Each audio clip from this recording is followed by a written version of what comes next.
যখন তুমি নিজের রক্তের মানুষের দ্বারা কষ্ট পাবে, তখন তুমি একবার নবী ইউসুফ আলাইহিস সালামের কথা মনে করো। তিনি কিভাবে নিজের ভাইয়ের দ্বারা প্রতারিত হয়েছিল।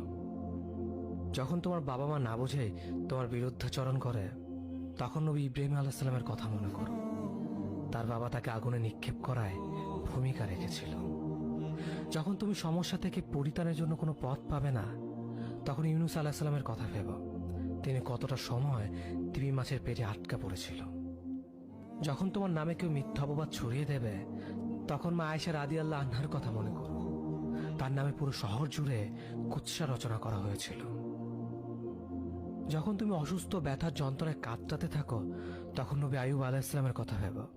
তিনি ভয়ঙ্কর এক ভাইরাসজনিত রোগে আক্রান্ত হয়ে তোমার থেকে বেশি কষ্ট পেয়েছিল। যখন তুমি দিনের কোনো বিধান নীতিতে যুক্তি খুঁজে পাও না, তখন নবী নূহ আলাইহিস সালামের কথা ভেবো।